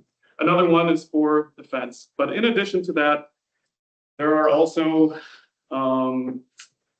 37 other potential violations and complaints that have come up and Jenna has made it clear that any of these we could be charged with. So our current total liability of violations with Winneshiek County is almost $38,000. But within this binder, as I talked about, there's no evidence of us doing what we talked about at the September 2nd meeting outside of those hours. Within this binder, there are 7 instances of a truck arriving before or after, basically before 7 a.m. or after 5 p.m. Nowhere in this binder, and I'd be happy to share, are images of that same truck being loaded during those hours, right? And most of those are times where a truck came sometimes 1 minute, sometimes 4 minutes and 34 seconds, 1 minute and 42 seconds, again, before or after 7 and 5. So any discussion about trucks being on the property at 4 a.m. or 24/7 activity, I'm just one man. I don't have that kind of energy. What we're talking about here and with the violations that we're currently facing are for several minutes at a time. I know Mr. Steve brought up the idea of de minimis, but that's not what we're working with. So as you can see in the language that Carl put together after the meeting that we had, we're working hard to try to find language that protects us from these kind of complaints. There are 15 other instances of us being on our property, oftentimes in a personal vehicle, outside of the hours of 7 to 5. The total potential violations for that, total potential liability that we're facing is almost $14,000 from the county for me being on our property. There are as well a number of times where a truck is on on 223rd Street. I don't know the context of those, but in no instances was a truck loaded on 223rd Street. Oftentimes it was a truck waiting for as short as 8 seconds. But maybe they're waiting to, yield a left-hand turn to oncoming traffic. I don't know the context of all of these, but I do know, again, what was intended at the September 2nd meeting. And then lastly, there are violations or complaints about the fence. And we have talked about that. We're happy to continue talking about that. I mean, again, the fence is the fence. We want. Just a second. Go ahead. Do you have a copy of that you send out to your truck drivers? I do, yes. I know Steve and I saw it, but the Yeah, rest of. and it's useful. So have not. just the idea that so this is sent out to all drivers that come into our yard. We don't want them there before 7. We're not going to load them before 7. I'm not interested in them being on our property, but these are the advance instructions.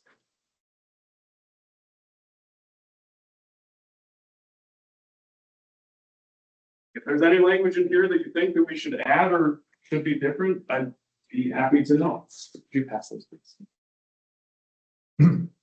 So yeah, we do cover that and send out this advance warning to drivers about what our loading hours are and how if they come early, one, they can't come early, but if they do, they're not going to get loaded. Sorry for stopping you there, but I just wanted you to get that out before you went to the fence. I appreciate We were that. talking about trucks. Yeah, so, and then Sarah Cross brought up as well, total exposure. She said, the economic impact falls entirely on us. I just strongly disagree with that. Again, we're facing $38,000 in potential fines from the county for things that were never intended to be violations. We're also facing 6 months of lost revenue because, well, when we started receiving violations, when I found out that the county was interpreting that we could not be on the property after 5 p.m. I didn't know that before because that's not what we talked about. So I have not been on my own property or done everything I can to not be after 5 p.m. or before 7 a.m. since then. So 6 months of highly restricted use of my own property because I don't want to fill this binder any further. Add to that any damage to our reputation, add to that legal expenses that we've incurred from this. I mean, we're talking 6 figures easily just in the last 6 months. So please understand that we still here looking for reasonable solutions going forward. And also, yes, clarification about what was meant at the September 2nd meeting. I don't think that the majority of the board would want us to see the $38,000 of fines for this that we currently are. So I would also like to bring up the fact that there were no violations between September and January, no successful complaints about our business. And if you look through this binder, almost all of the photo, first of all, is that okay? Sure. Okay. So within this binder, there are 42 total complaints or violations, 39 of which were made by the Crosses. Those overlap with 3 complaints that were made by other neighbors. one from Cody, one from Doug, two from Doug. But the vast majority of them are taken from this one perspective. You can see it's upside down. Just looking northeast in our yard, you can see that there's some foliage in the way. We've since found, pass this out.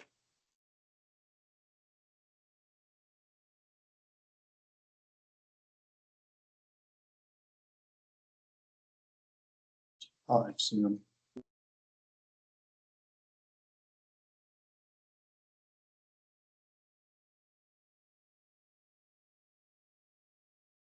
The first photo is looking south and west in that corner of our property. Second photo is a little bit closer. There are 3 trees on the southeast corner of the Crosses property. The third photo is from our side of the property, looking north and east, which you will see very closely, exactly, matches the perspective that comes up throughout this binder of photos that have been taken of us on our property. The fourth photo, it's hard to see, but there is actually a black circle on that photo of where in that tree you can find a camera. The fifth photo is a zoom in of that same camera. The sixth photo is a final zoom in of that same camera. There are more photos of the bracing in the tree of where that camera attaches to the tree. We don't need to get all that far into it. All of this is just to point out that since approximately January is when these complaints started coming in, we have been surveilled on our own property 24/7. And again, despite that, all of this is just to say that there's not a single violation in here of us operating equipment outside of 7 to 5, of us operating chainsaws outside of 7 to 5, of us loading or unloading trucks outside of those hours. So even within a context where, the idea of a privacy fence, I mean, there is an irony to being surveilled over top of a privacy fence that I think is obvious to everybody. But again, all of this is just brought up to point out that all we want are reasonable solutions here. I don't want to be fined for things that were not intended to be fines. I want to be able to operate our business. I would prefer not to be surveilled, but I know that that's not a zoning issue, and that's something that I'm probably gonna have to work out with my neighbors. And I would like to, just like to say that, I would like to. So is there any questions about this? I can answer that, but thanks for giving me a few minutes. I've got lots to go through. So what this is coming down to here is, Gordon, where do we want to go? We cannot close the public hearing until we have the correct language put on and signed by them. Do we direct Andy to work with Carl to finalize and tweak this out? So there's two issues that I think before we start trying to do that, we need to resolve. And one that hasn't been addressed is it's been raised, I think it's been raised by all of you, and them is the trucks idling. The other is this going to be retroactive to September 2, which effectively eliminates the infractions? I would push for it to be retroactive because in all reality, I believe he did not Fine. I put it. outspoken. I think we knew what we meant, but we did not put it on paper for him. That falls on us. Business should not define $38,000 because we did not define what business operations are, what a truck is. And I think we're clarifying that right now, by what we have in front of us, and you guys can tweak that. That's what I'm pushing. That's me. I agree. I agree. I think so. I mean, there's a lot of things that are concerning to me, and that we said put up a fence, and there wasn't a fence for how many months. If they put it up right away, it'd been done, and we wouldn't have to worry about it now. Secondly, surveilling, I mean, I suppose people could put surveillance back on the other way. That would be disturbing. So it's a little bit concerning that, It's not a condition that we can that's deal with. not our It's not our- business, but it's like, well, if we're getting into nitpicking to a certain extent, but I totally understand why. I believe the trucks, whether they're, no matter where they're parked, is just, I would not want that.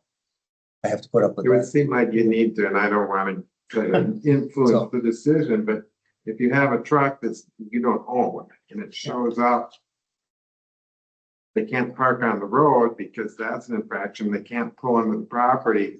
Which And you can't tell them what to do because you don't own it. They have to know what to do with that truck. Go up to Win Co-op and well, I mean, they could drive around the block a couple times, you know. that was one of the reasons that we were leaning toward letting them pull onto the property, was because we would much rather have them parked there than causing a problem out on 223rd. And we can't, if the infraction involves the county right away, that falls within the sheriff's jurisdiction. And that shouldn't fall within a zoning infraction. And I think we can mitigate for the sheriff's sake, because I think he's tired of the complaints that's been voiced. And I think we need to, having them be able to come onto the property when they're not being unloaded, because that's why we define the loading operations. And that's what was my understanding and what was said in that September meeting of 25. So processing is one thing, parking is another. I deal with 1,800 cars a day coming in front of my house in the middle of Spillville, including a majority of that being trucks. I live with that. I bought that property. Highway 52 has a higher traffic counts than I have on B16, W14 in Spillville. I can't mitigate that. And even if they stop at the post office across the street, I can't fix that either. That's not my property. My biggest thing is the safety on the gravel. I mean, that's where you gotta keep the trucks off there. I agree. And It's they safety. addressed it. And I think we can do That's- that with the engineer's office and get them That's, parked. that's where I'm at. That's I agree with you. somebody's gonna get hurt. Because when you come over that hill, you're coming over that hill and Yes. there's something there. Yep. You're, You got and if somebody, somebody's parked on that side, somebody's gotta go around them. The Somebody's gonna get hit. consensus is to let them pull in. and Yes. that's what But we've done. then the question that Andy had is how long can they be running once they pull in? And we all know that they are gonna load or unload. We all know that we don't want them parked on the road. So what, you need to tell Andy how to word what they do once they pull in. The other part of this is the second paragraph of what Jan sent out. That is your intent that they could park there outside of 7 to 5. Is that Yes. what you're saying? Yes, that's right.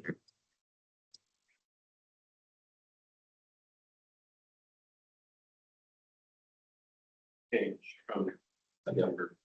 That's, We're clarifying. Well, Definitions. if all trucks must vacate the yard, and now you're saying that as many people as want can just stay in the yard 24 hours a day. That's a complete change. Not exciting. Well, if the man owns a truck, I have a hard time, but he can't even park his own truck. If it falls in the definition that we provided of a truck on his own property.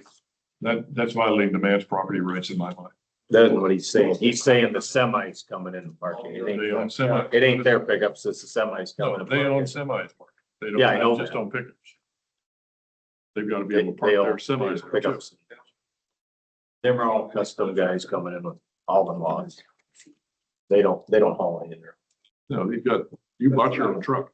Correct. So we actually do own a semi. The violations that we're currently served with from the county are, like I said, photos of that semi being parked on our The property. semi you own. The semi that I own. I point out as well that we bought that semi from Truck Country here in town. In the last year, we've hired 2 full-time employees. We're looking to hire 2 more for our business. Our sign came from Letterworks. That semi came from Truck Country. All our saws come from Mower Power. We've sponsored community events. We've hired local contractors for every single one of the improvements and changes that we've done to the property, many of which were mandated by this board. We've used local materials for each of those improvements that we've been able to. I would I just want to say on record that we remain perhaps even unreasonably committed to doing business here in Winneshiek County. And I think that we are the kind of business that this county wants, and I would, yeah, and I've raised this point very quickly in the past many times, but the statutory language of Iowa Code Section 35.7 requires that if you have these special conditions, the conditions must be reasonable and imposed to satisfy the public needs which are directly caused by the requested change. It doesn't say it's automatically going to be interpreted as satisfying public needs because the neighbor doesn't like what's going on, or because it's their need, or that it's reasonable. I mean, some of these things are very questionable as to whether that meets the statute, the requirement. And even if something was signed by the Ullrings that was somewhat ambiguous, if it's not reasonable and imposed to satisfy public needs directly caused by the requested change, that would be appropriate to get rid of or to redefine or whatever. And as to the trucks, it doesn't matter who owns the trucks, as long as the owner of the property is making sure that there is not loading and unloading and moving logs around. We got that, Carl. The point where we're at is the idle of the trucks. That one's kind of a tough one for me. Yep. I see the point where you don't want them idling, but then again, you look, you have Highway 52 in front of your house. If a Walmart truck's on his way to Minneapolis and decides to pull over and take a nap, he's on the shoulder, he puts the flashers on and lets it idle. Now, is that a violation of the law? Well, that would be for the sheriff's department or whatever to determine. But it still doesn't stop the possibility of it from happening. I don't like to probably include it in this. I would strongly recommend that you would add it to your mailer or list that you give to your truck drivers. There again, that is an outside source coming into your property when you're not there. And if they're letting it idle, how does that fall upon your control? You can't control that. And we don't want it to get, you gate the property now? No. we don't, because Negates what we're trying to do to keep it off the road from a third party parking on the road. That's not good. Then we have the same safety issue. If it's 20 below zero and I own a diesel, it's my pickup. I'm not sure. If it's 20 below zero, you have leave got it to on. run the vehicle. And can we have 20 below zero weather here? Occasionally, yes. That's where you park it elsewhere that's not on that property until you're called to come in. Yeah. But if you can do that, you On can, Highway your own, 52. but you got a third-party vendor, you can't monitor every one of them unless you have 24/7 security on your property. That's pretty difficult. If they went to try to back charge their vendors, they'd lose all their hauling capacity. You know, if they were violating this, it was found out after the fact. You know, that's not a good thing.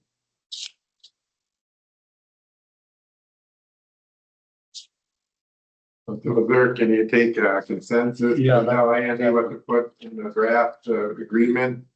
That's what I was Do you want to thinking. limit idling or not? I don't think we can. I don't think it's under their control. Agree. Like I said, I strongly recommend putting it in that.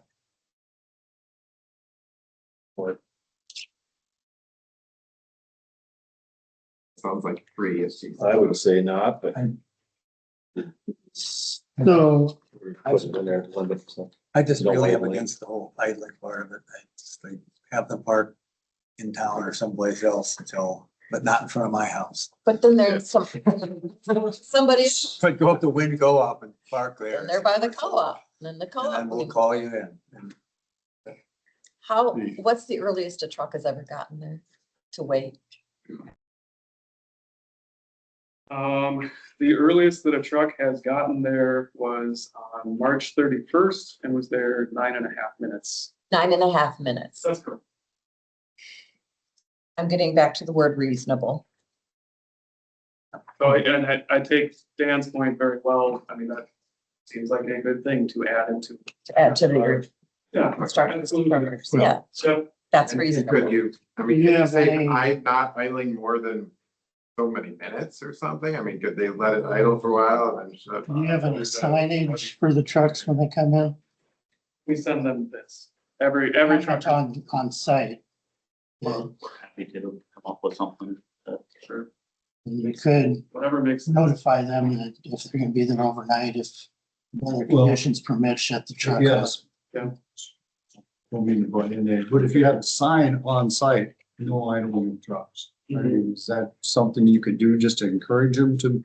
Yeah, and I think that that would take care of it, and I think that there are things that we can do as business owners that don't necessarily need to be made a zoning violation if we don't do it. So yes, I think that that makes a lot of sense. You just want to say that trucks have parked there overnight and have idled overnight. This predated the September meeting. This was one of the reasons why I think that's what we was put into the original wording, is because trucks were parking there overnight with their engines on when it's cold outside. We only knew that because we were in our bedroom and we could hear the sunlight.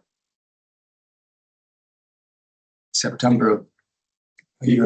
Before it was rezoned as A2. So we should. Since then, it's only been the maximum of 9 minutes. That's correct.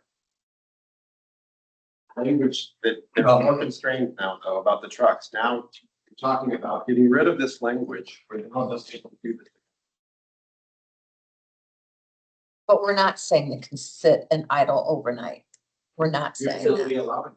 'Cause you're not No. allowed. We're saying that they're agreeing to put up a sign that says no idling. Then we have to But put there's it in gonna- the deal. But reasonable, let's be reasonable here. If they arrive 3 minutes early, No. We have to clarify. yeah, I guess we do, because it's to the point of ridiculous. Point number two is dealing with parking. And I think there's some language in there that I'm not really comfortable with. It says while they wait to load and unload. That means that could be construed to 7 to 5 again, if we're not careful. I would assume that we want them to park the vehicles on the property and get off the road. Yes. We do not want the safety. We don't want the liability. And I don't imagine the Ulrings want the liability of a third-party vendor and getting in and snared into something else if it ended up in a lawsuit. I don't want somebody's teenager with a new driver's license in the hospital either. Right. So So we're getting them off the road into the parking. getting them off the road and parking while they're waiting, I want that parking to be available so that if their trucks, and if they got a vendor that comes in that's disregarding their notices, they're still not on the road.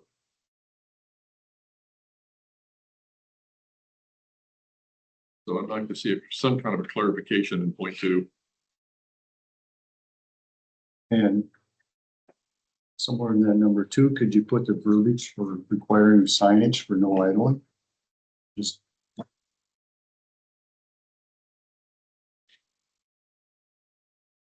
Excessive idling. Andy, was there problems with certain regulations that were in other cities and all over? They tried to put up, even in maybe in Decorah, anti-idling and timing laws.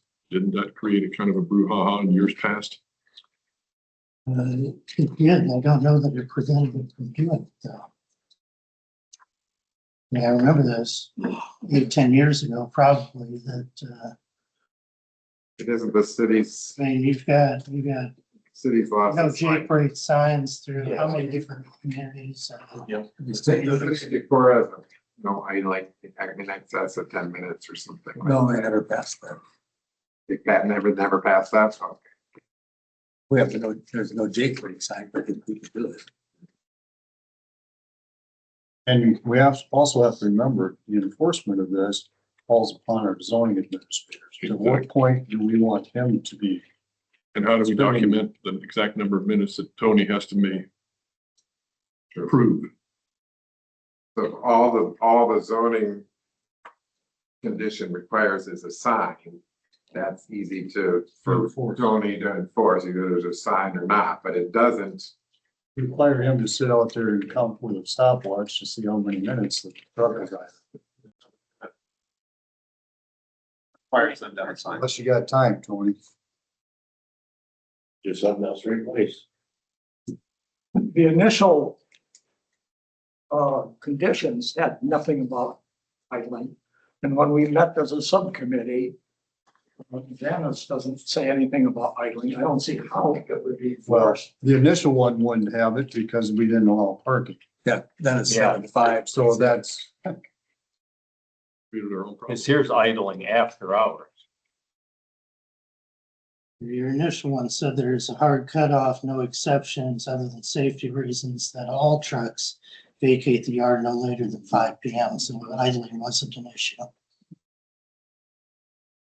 At any rate, I would recommend that you take a close look at what the Ulring signed, because I think it covers what was necessary and reasonable.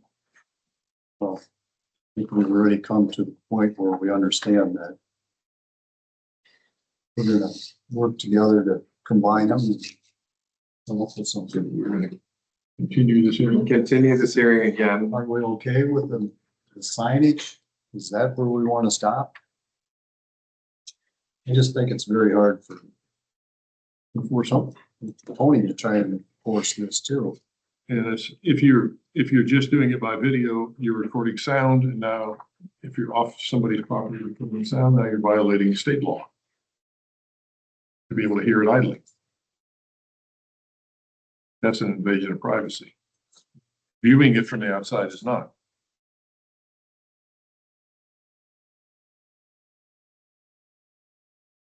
Are you comfortable? You have enough direction from us, Andy? I think we can get pretty close. So we're gonna continue this one more time? Continue the public hearing Second. until August 10th. Time to be determined once I look at the agenda book. Yes. I'll second that. We won't be here. We're gone for. We do a sitter. Well, you could come up, you could meet before then, but. Yeah, then you We can, have a business trip scheduled. so do you wanna go later in the month? Or do you wanna, I mean, if you sign the agreement, that's what's required. through the rest. Do the rest of August. So take cruises in August. Do, You shouldn't take cruises in August. but if we extend the public hearing, we're still open for comment, ain't we, or no? We'll be open for comment. Yep. But if we have an agreement put together between Carl and Andy and they have it signed, That's what's required. take comment, and once that is signed, then we can end the public hearing. And then go forward. Or deny it, or whatever you want to do. So we have a motion. Why don't we schedule a hearing when they're back in September? yeah. So if you're gonna take additional comments, you But you guys gotta need to have some close the more. meeting and stuff to vote on Make it. it all Yeah. clean. When will you be back, did you say?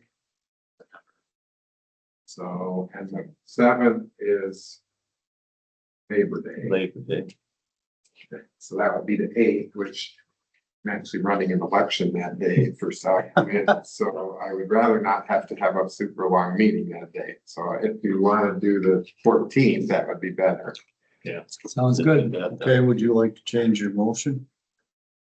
I'd move to continue the public hearing until September 14. 14th. We I'll just, second that. Okay. We have a motion to continue this public hearing on September 14th at a time to be determined. Is there any further discussion?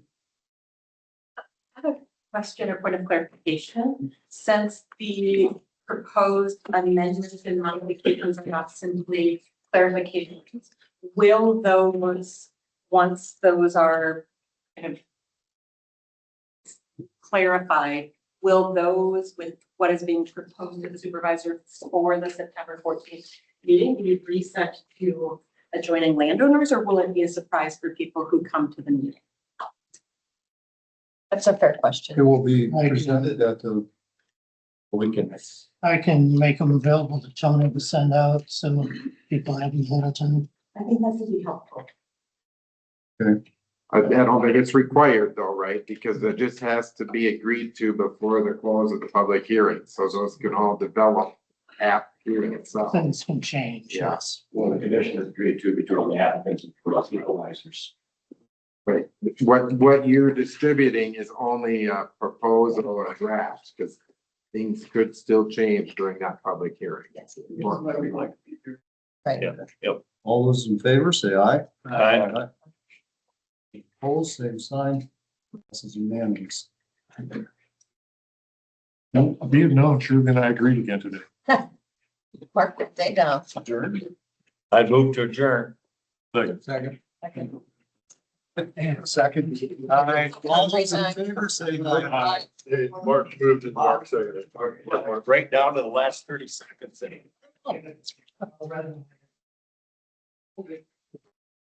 I had to do that, Shirley, years ago when you made that same thing. I know. That was. I said that to myself. Well, that's. I actually don't. That's. Yeah, and that's where we go. Property line, our parking area and loading area is more than. So you're right. You're right. It's just.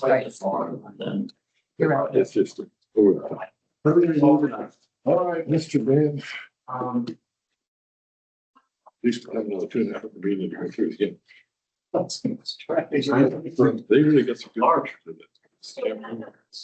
I need to know what to list on the agenda for Thursday's joint meeting. I mean, what, Oh, with public health. yeah, I mean, what am I listing on there? When we wind up to session. Too high. Whatever. Gonna talk about somebody. It would be up to the person you're talking about to request it. And but you need to go to that. Previous meeting. I would, and I'm not gonna be here. And so, and Chris is gonna take notes because she has to take them for the Board of Health minutes, so I'm gonna use her notes to do the. Well, I figured it was gonna be just discussion. You think there's gonna be a motion? Hardcore meeting. Oh. Let's just say there's a lot to do. I don't know where it's, where. Well, I need to know what to list on the agenda, and I need to know, Because I would hope you wouldn't go into a closed session unless you know that ahead of time. Me standing on my and property. if it gets to that point, maybe that's where we just 5 and 23. pass the meeting and reschedule. Well, Yeah, my neighbor. I think that might be a violation. That's a violation. yeah, there's only 2 supervisors in here. Dan, I need to talk to you after she turns this off. Yeah, so I was hoping that Pickup truck. you start with a discussion, all discussion at this, and if it gets to the point where you're There's only 2 in here. putting some motions or Sent all this stuff to. ultimatums or whatever, then we have another meeting scheduled at that point. County attorney's office prosecuted it. And Trying to run out scenario through my head. It's out. you can see by email and photos. Here's a truck. We're still on. How long do you think the meeting will be? Can you please stop recording the meeting? There are only 2 supervisors in the room.